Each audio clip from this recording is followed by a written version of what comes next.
Staying till the end of the day. We're almost there. So what we're going to do is make this session a little bit more interactive, hopefully. So we're not going to wait till the very end until questions. If anybody's got something they desperately want to ask any of the panel as we go through the next 45 minutes, if you wave frantically, we can try and get it a little bit more of a discussion rather than a talking at you. We certainly have an array of talent on the panel this afternoon, covering between the four of them agencies, sailing, powerboat racing, rugby, football, soccer, tennis, Laureus Awards, paving and interior design. So hopefully we'll get some very interesting insights. So we have Dolores from Atlético Madrid, we have Tom from Man United, we have Bruno from Sporting Lisbon, and Jim from London Irish. And the topic is centred on the commercial world of sponsorship from a team, from a rights holder perspective. And certainly from an Odgers point of view, having placed executives into teams and brands over the last 10 years, clearly it's radically changed. What used to be a buyer-seller relationship and an inventory with a price tag, it's now all about mutual partnerships and how brands can help grow rights holders and vice versa. And the boundaries are certainly blurred. We've heard already today brands starting from a consumer perspective. We've heard about passion points and immersion and lifestyle and authenticity and even humility and respect. So it really has changed, I think, as a landscape. We've heard about excited parts of the anatomy. We've heard about balls with personalities and hashtags. And we've heard about the Champions League high-tech partnerships with Nissan, the Premiership's high-tech partnerships with Huawei. And we'll go on, I'm sure, to hear about Man United's high-tech partnerships with Aeroflot. Or possibly not. Anyway, moving on. Growing brands together. I certainly came across an example recently where there was a price on a partnership and the brand won the day by not paying a single penny up front for the partnership, but they trebled the activation budget on what the rights holder was expecting. So it was a very different way of looking at it, and the reason they wanted to do that was grow the brand and the team together. So, Jim, why don't you kick off? You've obviously focused at London Irish on attracting consumer brands rather than perhaps the more traditional business-to-business brands that we used to see in rugby. So why was that, and what do you think they bring to the table that's different? Well, it's exactly the point you made in your introduction, Simon, that if anybody from the UK market, if you close your eyes and think about any major rugby club's front-of-shirt partnership, you probably come up with a B2B sponsor because that's traditionally the model that rugby clubs followed. We too are in that same space where our principal sponsor is an environmental recycling company, rather. And unfortunately, those B2B clients or partners tend to focus in very narrow areas where all they're largely worried about is hospitality. Because rugby traditionally has had a very strong track record in doing hospitality well, and it has tended to be the focus. Most rugby clubs would rather spend money on another tight head prop or an exciting fullback than spend an extra couple of $100,000 on marketing. So one of the things that I had to do at Irish was to bring in consumer-facing brands, possibly discount the rights fee, as you alluded to bring them in, to get them to activate. So this year we've been lucky to bring in fairly aggressive brands in terms of activation. So we had Ethics, part of the Omega Pharma Group, our nutrition partner. We had a new challenger brand in the real ale market from Upham Brewery called Punter Ale, whose goal in life is to get new accounts in Thames Valley and in London, and we can help with that, which is why they were keen to get into bed with us. And we have House of Fraser, who were a small partner previously, and who this year have used us as a template for a national campaign for one of their own in-house brands, Howick, which is using the expression manswear and really striking imagery of rugby players who look as if they've just come off the pitch, haven't been beaten up, but they're wearing a three-piece suit, shirt and tie. It's a really clever campaign, which you'll hear later as they expand into other rugby properties. So the secret is worry less. I think rugby clubs especially need to worry less about some of the confines that we heard earlier, about controlling the rights that your partners have, limiting them on what they can do in terms of use of logos, use of content, use of various rights. We can afford to be a little bit more flexible if the partner is going to guarantee to spend on the activation. So we now insist that every sponsor has in their contract minimum of 10 pairs of tickets exclusively for use in social media for every game. Because whatever sector they're in, they're reaching people that we have no hope in hell of reaching on a very personal level. And the authenticity of their relationship, be it House of Fraser or Ridgeway Cars or Ethics, the relationship that they have with those customers rolls over into that customer's relationship with us. And Bruno, tell us about Portugal and what's happening there. Are consumer brands getting more active in sponsorship of soccer football in Portugal? As we know, we have an economical crisis, and the sponsors are looking to football and to the clubs in different ways that they used to be. They don't want, as you told, to have only a business relation. They want to understand very well what is the value for them and for the clubs of the partnership they are doing. So now it's very difficult only to come to sponsors and to say, okay, we are here, we are alive, we have 108 years old, and we need money. So we started this administration is for almost 2 years now. We came from a very bad years. We had something like 500 million debts. Just the 500 million, okay. Only. We finished 7th place. It was the worst result in our history. So it was very, very bad when we arrived, and the sponsorship start looking at us and trying to understand what can we get from sporting. So we started a strategy about engaging the fans and the brands. The first thing it is what we call the using modernity to achieve the return to the basics. What is this? It is we need to defend values, and sponsors now understands very good the meaning of values.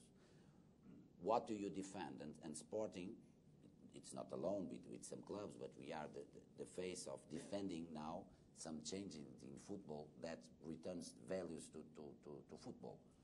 We need to have transparency, integrity. We need to have respect. We need to have to give to the people to look to football and to understand that you need to do every day more and best and to achieve your goals. And somewhere along the line we lose all that, not only sporting, but football started to lose some of these values. So first, and it was very interesting to see the result with the sponsorship, we start with a new vision of what it needs to be changed in football and to defend some values. And sponsors look at us and said, good, okay, we are not going away. Let me see what they are doing. And there is a lot of companies that wants to go out from football, but they now renew with sporting because we defend that values. And at the same time, we find some strategies to engage the brands with the fans. First, something very simple. In our stadium, we are a green club, and in our stadium it was a lot of colors. It was like the rainbows with the brands, because brands not every time understands the meaning of connection to the fans.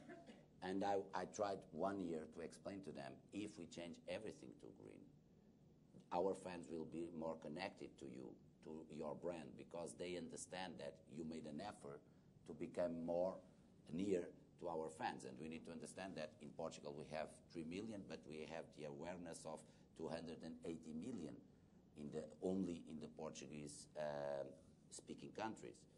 It is a lot of people. We are in all the continents with delegations, more than 300 all over the world. So they change to green every announcement in the stadium, and the relation between the fans and the brands start to be more biggest. Then we started to have what we call the no money can buy experience. It is, we don't know if there is another club doing that, but every game one fan starts with the team, and he goes inside with the team and makes the picture with the team, and then of course he goes away because he doesn't have the talent to play. But he starts the game. So this is a no money can buy. It would be revolutionary if he did start the game. No. But we start 1 month ago. We started the game with the names of our fans in the back, and people didn't understood who is Joaquin, who is Luis, and it was our saying thank you to the fans. And so all the player had a name of a fan in the back, not the real name. So it was very good because the fans become very emotional with our. I've got that. That's very different. Yeah. So every time we tried to engage the no money can buy experience, but I believe, because I go to a lot of sessions, that one thing very important that the sponsors understand and wants, it is to have their brand connected to values. And I think that we need to understand, we that are in the business need to understand that if we don't change some things, if we don't create that value in football, we all are going to lose, because football needs to be, and the big brands wants to be recognized by being with the right values. And this is not only a football issue, it is a society issue, and we need to regain values to ourselves. Certainly, very good. Dolores, with Atlético Madrid, obviously you've been very successful recently, and I know you're focusing on 3 key issues at the club commercially, about your leveraging your outstanding results, on your brand values, which you've listed as being a challenger brand. We heard about Huawei and resonating with that, challenging the number 1 and 2 in the market, and passion and hard working and team spirit and so forth. And you've obviously got your new stadium coming up, which is very exciting. And they're looking for a naming sponsor, by the way, if anybody's in that market. But of course, we spoke earlier as well about UNICEF being on the shirts of Barcelona, and you, of course, have got Azerbaijan, Land of Fire, and a wonderful shirt, and the design obviously was very popular, and the sales proved that. So you've done some interesting things, and you've got some interesting challenges ahead. How do you think things are different today from perhaps how they were before? And I know you came from tennis beforehand, and from Laureus before that, so you've had different perspectives. Yes, well, as Bruno was saying, we are basing our successful in values. I think we have a very strong team, and we, with our Mister, we are creating a very strong value platform for the brands, and creating some synergy with them, so it's easier for the brands to be together with the Atlético de Madrid at the moment. Because we are changing the club from sponsorship into partnership at the moment, based on our good results, and especially in Europe, we are becoming like an old new team. We have a history, but we have a completely new team and a completely new strategy. Tom, it's very good of you to come today. We don't often get exposed to the Man U executives, and obviously you've been doing some incredibly innovative and different things in the world of partnerships. And we all know about your very secret London office of I think it's between 60 or 80 staff, probably the biggest agency in London, let alone football agency. And so tell us a bit about your setup and your strategy of segmenting the world and sectors and everything else. I'm sure we're all keen to hear about that. Yeah, well, our secret bat cave that nobody knows about in Green Park. We've been there 6-7 years now. obviously traditionally we were just up in Manchester. And the strategy we've followed is, obviously we have a significant number of global partners, and those global partners have exclusivity in their categories. So, for example, you mentioned Aeroflot. We only have one airline partner, and they're our global airline partner. And there's a number of other categories, including sort of cars, etc., beer, that follow that. But then what we've also done, and we followed up on that by opening an office in Hong Kong 2 years ago, is pursued a regional strategy where we look at the assets and the values that Manchester United has and the fan base, and with the opportunity of having such a global fan base with 659 million fans around the world, we have an opportunity to do deals territory by territory. So tyres, for example, we have 3 tyre partners, and they sit side by side. They enjoy very similar rights. They each have different objectives and activities and targets that they want to achieve through the partnership. But Apollo Tyres has a number of territories around the world, and it sits very happily next to Multistrada and next to Federal over in Asia. So soft drinks is another one where we've done similarly. So we have a number of soft drinks partners, but the drinks that fans consume in Japan are very different to what they consume in Nigeria. So we have that opportunity of repeating the same deal, and each partner is very happy with their exclusivity, and they don't cross. And our mobile strategy has been very successful in that regard as well, because we're all probably on different mobile networks in the UK, but there's not one that spans the globe. So we're not going to have a mobile network operator in a global category. So again, we've done a number of deals across different markets, and that's been very successful. So the number of partners we've had has grown. One of the questions we asked ourselves was, how are we actually going to be successful at this in terms of growth and moving this on? And having local language staff in the same time zone as your key markets, 2/3 of our fan base is in Asia, has proven to be very helpful. So we have Taiwanese, Japanese, Korean speakers who've got the opportunity to have conversations before that. Personally, my Korean isn't very good, so I wasn't able to make much progress with a number of Korean brands, but we've moved on and done some great deals which have been announced in the press in the last few months as well. Any questions at that point? There's one here. Yep. Yeah, I have a question for Tom, actually. With all these huge amounts of partners that you have... Just wait for the microphone 1 second. Here we are. Right, so if anybody didn't hear that, it's for Tom. With the amount of regional partnerships and partnerships in general, I heard a rumour that you have an area of the training ground that every player has to report to on a certain day, and then they get picked off as to responsibilities for different companies, whether it's image rights or sponsorship player appearances. Is it getting to the point now where you're kind of having to go into the under 12s and under 7s because you've only got a squad of 30 players and you've probably got over 30 partners now? So I don't know is that very difficult to manage?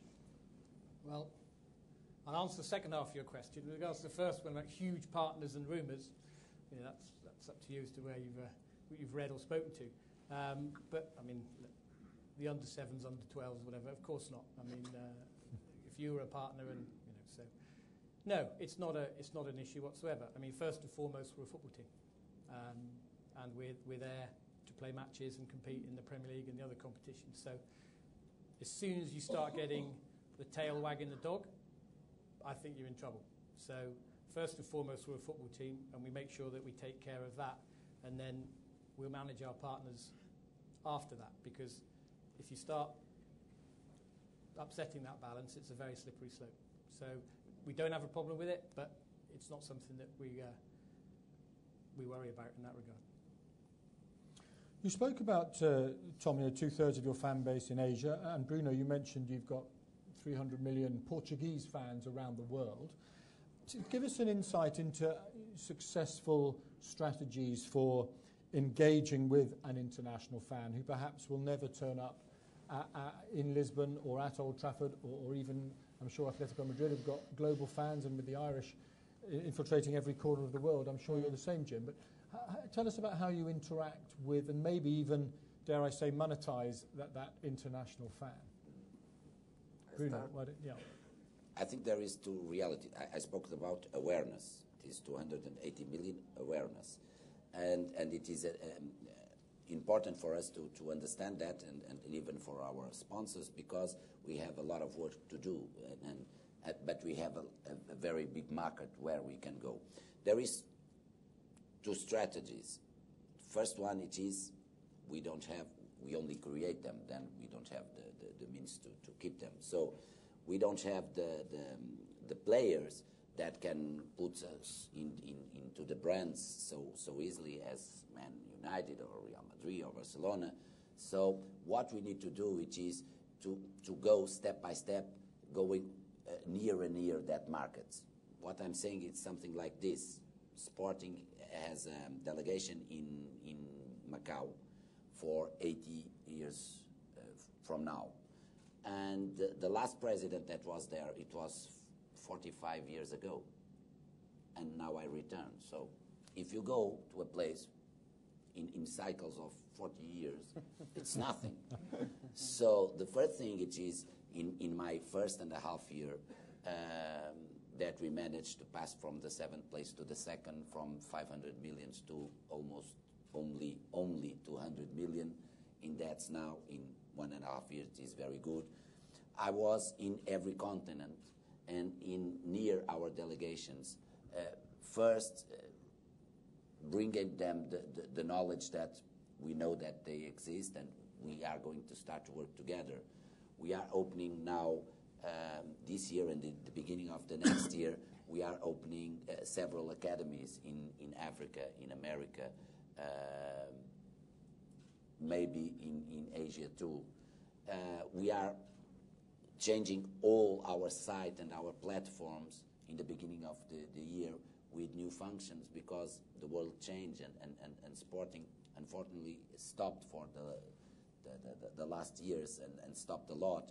And we need to be near our fans, and it's what the big clubs do it very, very good, because they are there, they go to the market, they are near, they give value to the brands. So we need to start to do the same. We need to start to we cannot do a pre-season only because we need to do a pre-season. We need to do it because we are a football club and we want to win. But we need to understand the pre-season in a development context. What do we want in the next 3 years? And then we need to think not only day by day, but we need to think globally first, and then in cycles of 3 years, 4 years, 5 years, because it is what the fans want, it is what the brands want, and it is what the club needs. So it's two different situations. Our situation, it is we have the world to conquer, and we have the capacity to do it, and the awareness to do it, and we need to find our strategy. As I told you, we are the face of changing in the football, using new technologies, using questions about third-party ownership, and having proposals and ideas, and that is good because it creates awareness to the club and the brand awareness, and saying, okay, I like this kind of thinking. But second, it is a lot of work. We need to be together. We need to be with the fans. We are not a lot of people, but we are getting bigger and bigger. And the main question, it is the team and the club needs to be around the fans. If you don't go to them, they will not be more than awareness, and they will not be your fans. So it is what we need to do. It is what we are doing now. It is to come to conference, create awareness to the club, and become a part of the family, because it is very big. Well, obviously, to having such an active president is fantastic for the club. So the president travelling, the team travelling, and then leaving a legacy in the country with academies. Jim, you've worked for Global Properties, and you've been living in all parts of the world, so you've been a consumer overseas as well. So what do you think? I think it goes back to what Andy Gibson said this morning about understanding your consumer or your potential consumer. I heard a great story last week about a major European football club who had a fantastic, let's call it CRM. It was beyond CRM, but a fan communication program. And they couldn't understand why they were only getting a 4% or 5% open rate of the updates that they were sending out to the US. But 6 weeks after this trend, they suddenly realized maybe if we translated it into English, we'd get some more take up on it. So it's simple things like that. Somebody else said this morning, one size doesn't fit all. You've got to understand how people consume you as a brand, whether it's newspapers, your website, your own television station, Facebook, Twitter, whatever it is. I think it's all about digital, data, and mobile. Those are the three things that everybody should be worried about. But so an example from us, from our situation, is our biggest single source of overseas merchandise sales is the British Army in Germany, because there's several Irish regiments are based there, and they all want to buy London Irish kit. Now, it's great until last year. We discovered there was a problem because army bases our previous website couldn't recognize a British Forces Overseas postcode. So it was going into our FedEx system and going round and round and round the system because it didn't have a traditional English postcode. And you weren't getting that fed back from the consumer. Yeah. Exactly, because they weren't getting the stuff and we didn't know. So fix that and sales have gone through the roof. So it just goes to the whole globalization part for small domestic brands like us compared to United is you're not going to get very many touch points or very many revenue opportunities with overseas-based customers. So when you do get that opportunity, you have to get it right and you have to understand it. Dolores, you must have lots of Atlético fans outside of Madrid. How do you engage with them? Well, we are developing the academy. We are in almost 7 countries at the moment, and this year we have a franchise team in India that is Atlético Kolkata. India is a very important market for us, and the team there is doing well. So at the moment, the awareness from Atlético Kolkata and Atlético de Madrid is growing very fast in India and in Asia. We are very interested in China as well, and there we are with 2 different projects. One is with Wanda, that we have an academy with them developing, and then we have one of our main sponsors is Huawei, and they are helping us a lot in China to gain some awareness there, and especially for the not just Atlético Madrid, but La Liga, the Spanish national league, because in Asia there's a lot of TV hours on Premier League, but not in the Spanish league. So we are working together with them in a strategic plan for Asia, and I think that it's giving us a very good result at the moment. And we are also in America, in Mexico, and we are trying to open one in Argentina at the moment. Because we are having Simeone, that's a very strong man in the club, and could help us to be there as well. And is that a player strategy or a commercial strategy? No, it's more a commercial strategy. Because the players, it's now on the team, but next season you never know. So we are using them for maybe to open a market, but then it's more a commercial strategy. And is it working? Are you raising revenues in these places?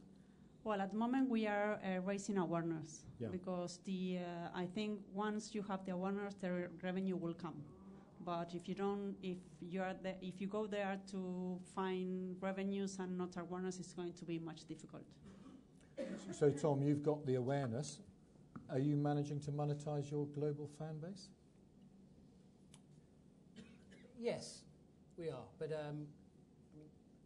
what our strategy isn't is let's try and make £1 or $1 out of every fan ourselves.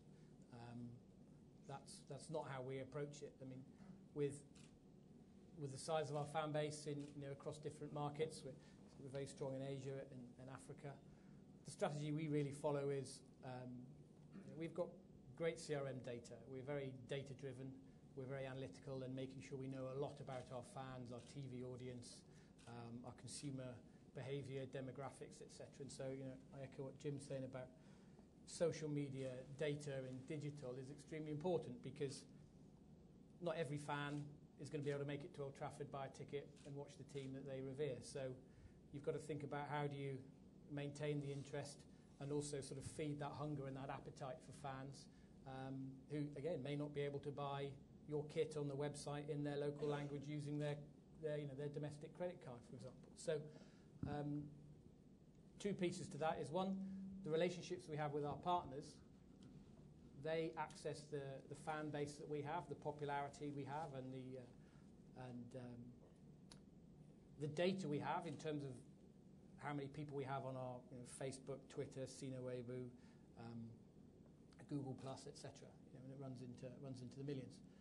So the strategy we have is that they have a partnership with us, then they are able to access our fan base for them to have that direct billing relationship with them, for them to be able to sell products, be it B2B or B2C. So Chevrolet, for example, we obviously know what they make, and they are ultimately wanting to sell more cars to consumers in Asia. So they've used Manchester United as a route to do that. So we don't try and necessarily squeeze money out of our fans in that regard. It's an opportunity for our partners to do so. But touching on what Bruno was saying with regards to bringing the brand or bringing the club to your fans, that's very important to us, because brands say to us, well, that's great, Manchester United. We know about Old Trafford. We know how big your stadium is. You know where you play your games. We know that United's available in 198 countries around the world on TV. But what are you doing for football in India, for example? We're the ones spending the activation money. What are you doing to help? So it's very important to ensure that you are taking the brand and doing things locally which are relevant and meaningful in market. And so, the growth and penetration of mobile technology, be it smartphones, feature phones, etc., for content. We have a club app. I'm sure a number of other clubs and sporting organisations do. So the real-time opportunity to gain access to content. And look, you don't need to be a member of the Manchester United fan club to find out what the score is. So we've got to think about what's relevant and meaningful content. But also touring and taking not just a team, but taking trophies, for example. So we do trophy tours. We do fan viewing parties where we put on huge games on TVs in shopping centres in different parts of Asia or Africa or the Middle East. And our partners all come together. They help put on that event. There's a great CRM data capture opportunity. So the fans have something meaning and local in their, relevant in their market, rather than, I wish I could afford a £3,000 airfare to come to United. And so on the back of that, touring with the team in the summer, you touched about pre-season tour. And again, we're very clear what pre-season tour's for. It's getting the team ready for playing in the season. So commercially, we sort of follow on the back of that. We've had a very successful tour in the States, summer just gone. New world record or new US record for attendance in Michigan, 109,000 at the Big House. So annual tour is extremely important to maintaining the interest in growing your fan base in markets which may be immature, or markets which are getting to that tipping point, and I believe the States is getting there very rapidly with regards to popularity of football, so that you can grow your fan base as much as anything else. Any questions at this point? Yes, over here.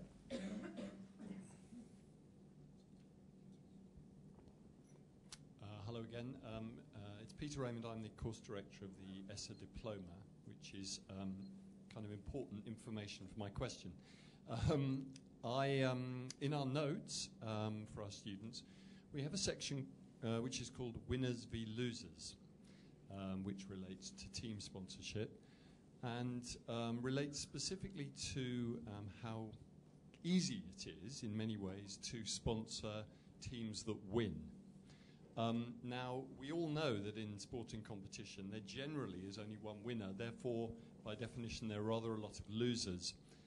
And some of you on the panel will just look a little smugly when I ask this question. Some will look a little forlornly.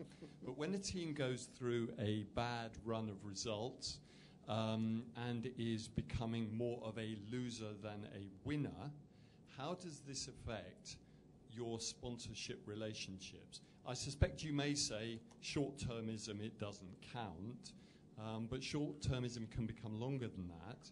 And I just wondered, do you make provision in your agreements for winning and losing? Are there, do you counter the fact that you might go into a bad run?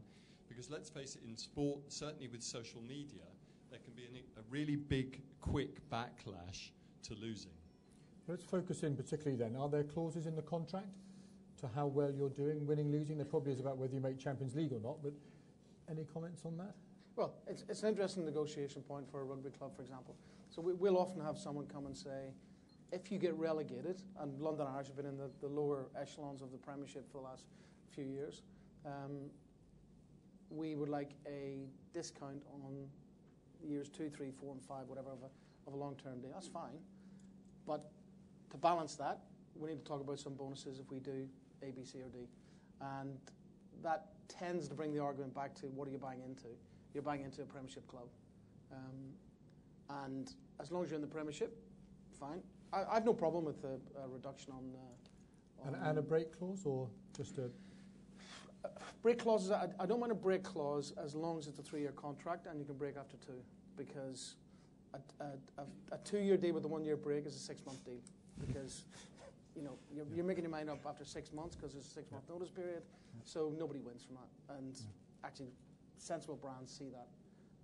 But no, we don't like 1-year break clauses.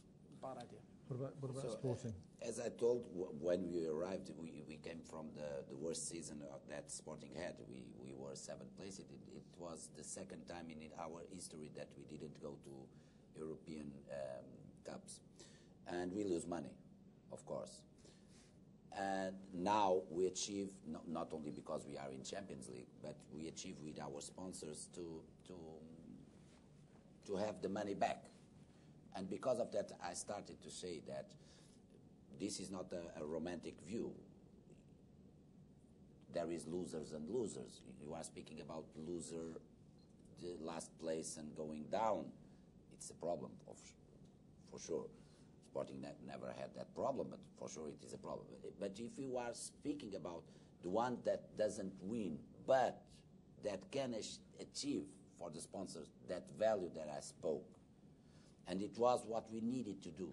It was to look to football and to understand first what is the mind of the fans, because sometimes when we are in a brand meeting or a commercial meeting, every time we speak about the fans. But as a president, sometimes I am in other conference and not speaking about brands, and the fans is something strange. What fans? Good, it's stakeholders and shareholders, and so first I believe in every place the fans are very important, and to understand their minds. If you understand the mind of the fan, you can understand the mind of the brand, and it was what we made, and we managed to become from 500 million in debts to only 200 million. And make a turnaround. This was with negotiations, and then we make a turnaround in 1 year of 52 million by understanding and putting the club to understand what is the value of the fan and what we can offer first by giving the face to values in football that the brands and the sponsors and the partners want, and second, the no money experience that we give.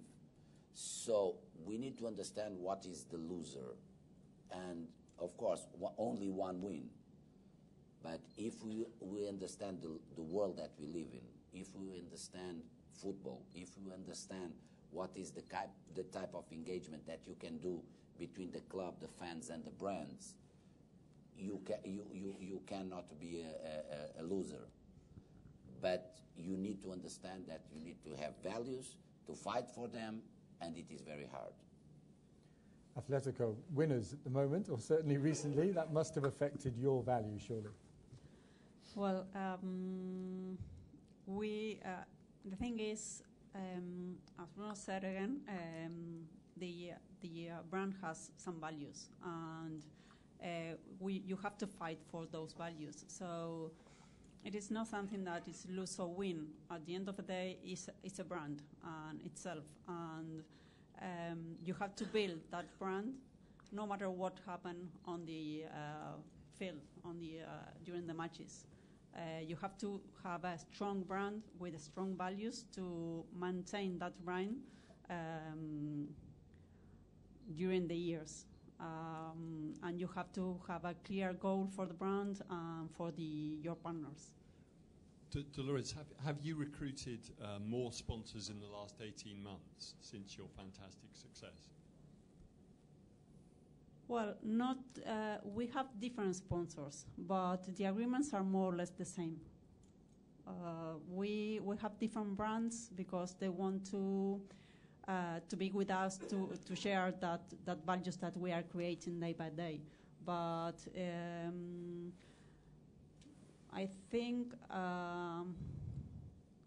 I can assure that the most of the contracts are more or less the same that we had 8 months ago or a year ago. So it probably takes a bit more time to develop the momentum. Yeah. Tom, United losers by all accounts if you're not in Europe. Does that affect your commercial potential? I think if we were talking to somebody and the question came up about, well, if you continue to be a loser, we want a cheaper deal, effectively, if I paraphrase the question. I would blame my sales team for, even getting to that point, because you're entering into a partnership you talked about, and there's the multiple year deals. What are they entering into? And if they haven't bought into the actual partnership with regards to the strength and the depth and the opportunity that a partnership with Manchester United or another brand can have, then they're not buying your league position. Because, and I'd echo what Jim said, is that if that happens, right, okay, so if we do win the league, we'll charge you double, right? Oh no, well, so it tends to put that into balance pretty quickly. So they're not buying your league position, they're buying into the club, they're buying into all of the elements, they're buying into the 134-year-old history, they're buying into the players and all the things that we stand for. And Manchester United has been very, very successful on the pitch. So at some point, we will that will happen again. And so it doesn't make a difference. And I would argue with you that we've signed more deals in recent months than we did last year. And so it doesn't make a difference to us. And I also echo the point about players coming and going, and whether that affects that, is that players will always come and go. And so if you're following an individual, a player, it's a very short-term view. And so I would question, well, what are your objectives?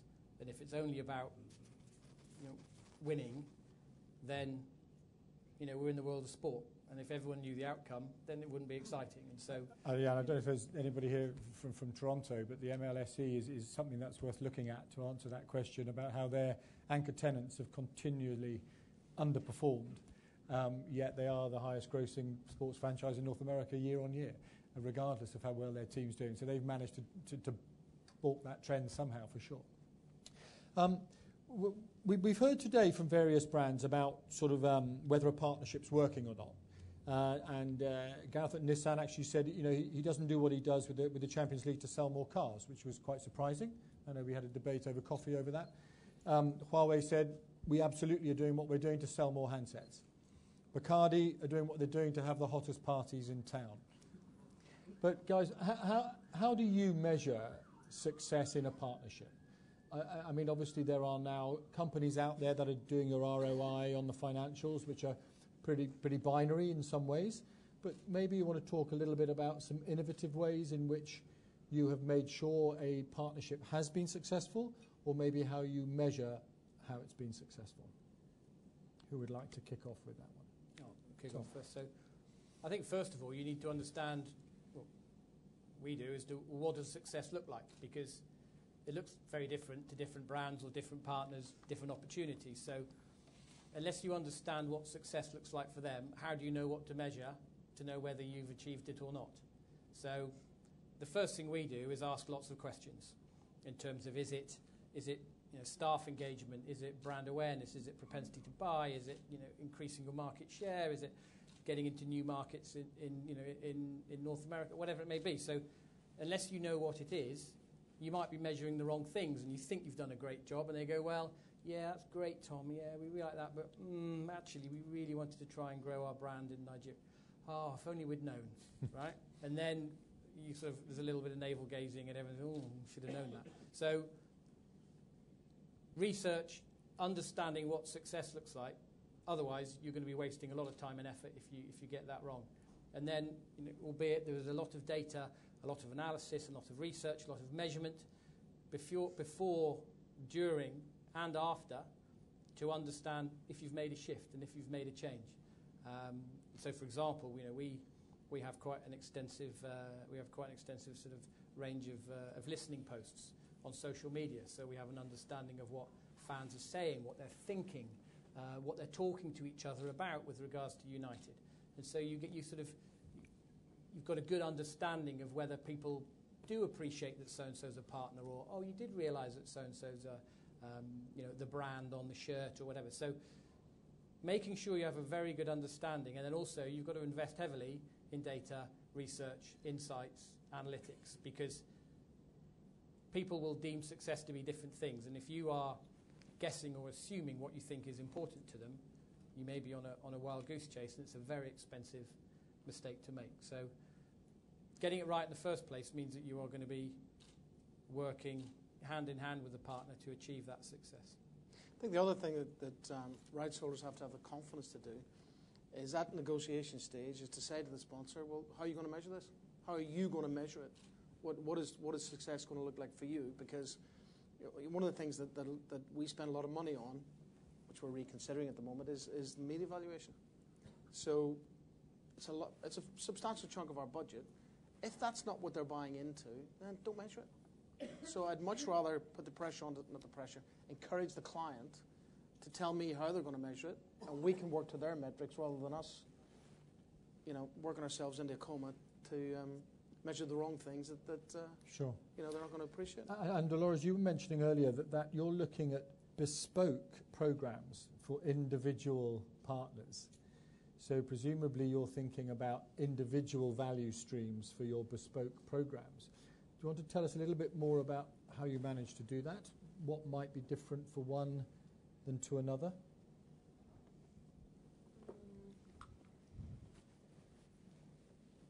Well, it's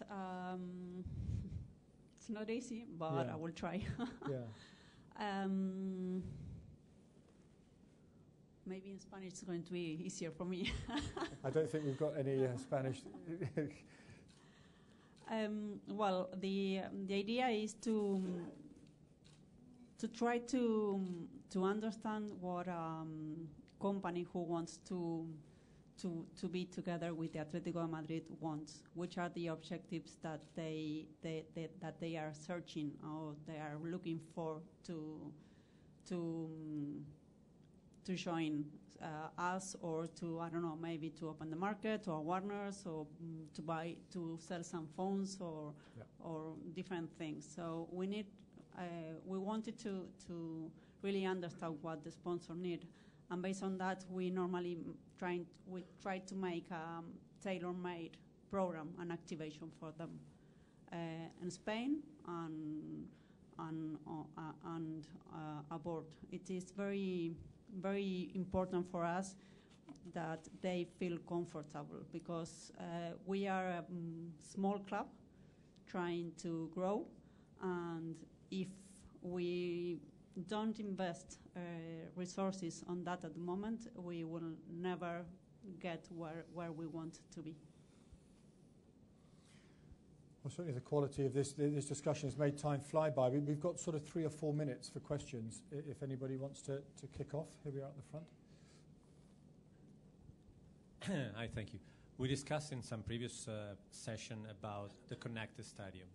So, I mean, Wi-Fi or whatever technology in stadium. Still a bit expensive and maybe not so working well. do you think apart from making fans happy because they can use the phone or whatever, will it provide value for the fans and the sponsor and the club? Do you think like it's a big opportunity or a fad? What we are, I can start. Sporting is thinking of doing for the next season what we call and what people call the fan experience in the stadium.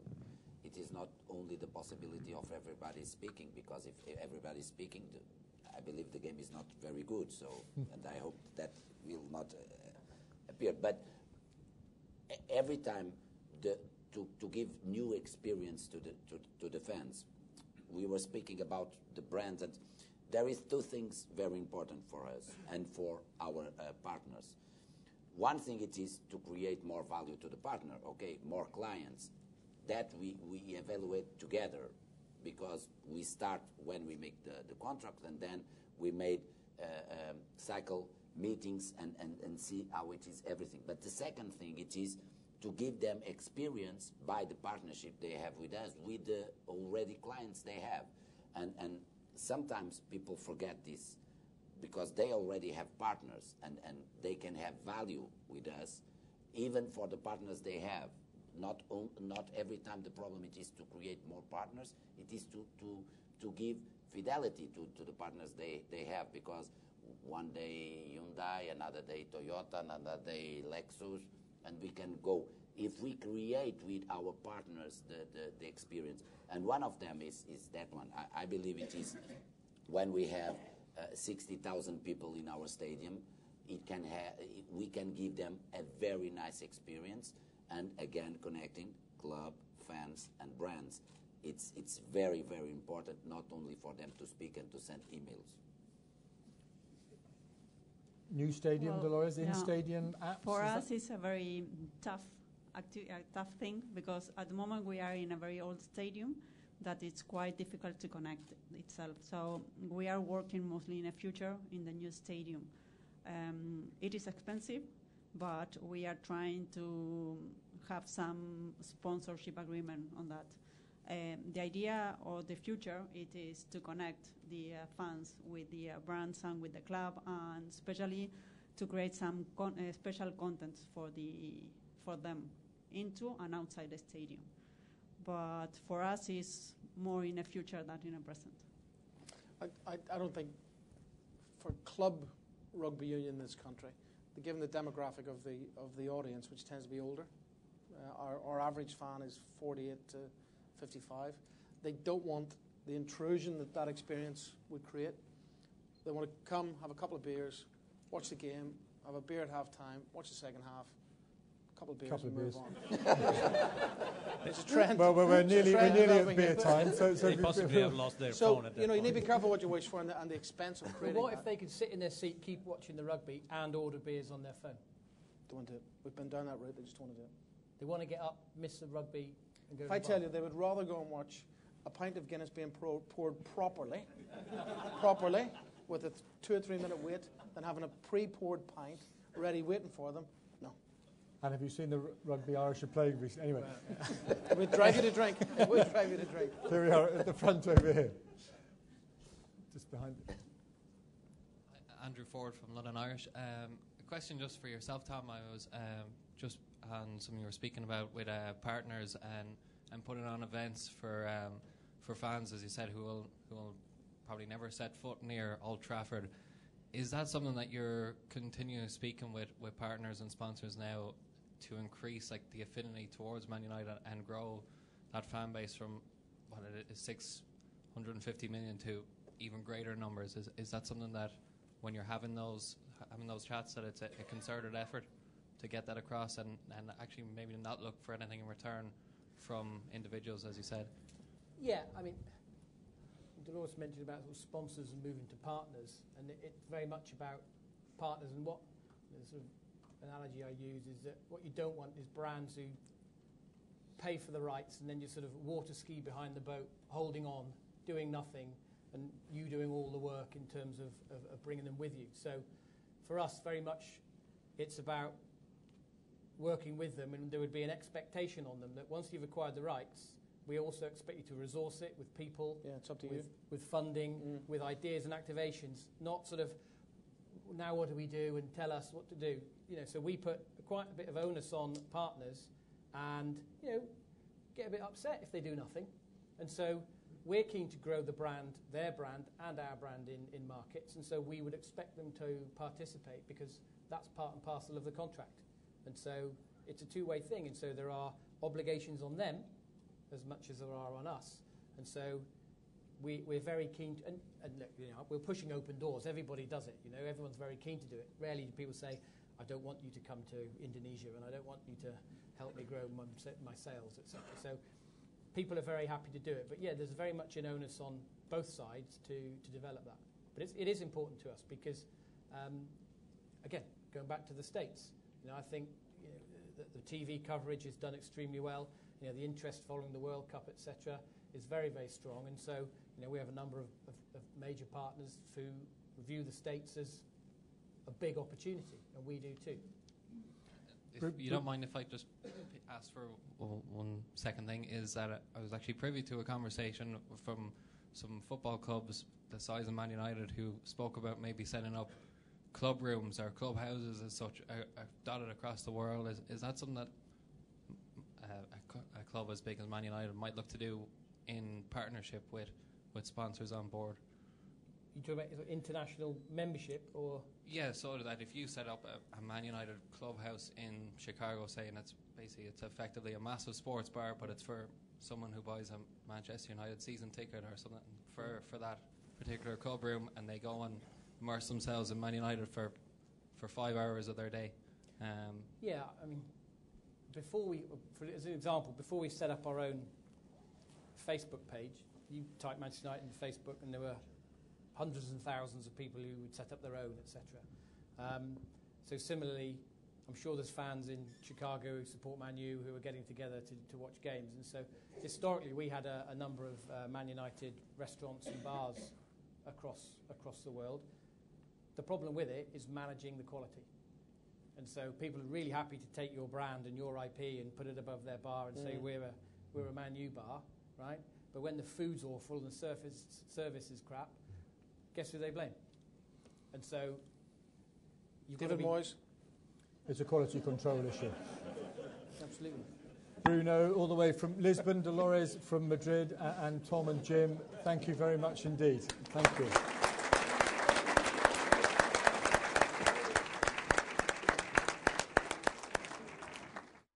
Thank you, Simon. Thank you to the panel. And that is it for the Brand Conference 2014. Before we go, though, let me be the first to announce, because what better way to end a conference by announcing another one? SportsPro Live is returning next March on Thursday, the 12th of March, to be precise.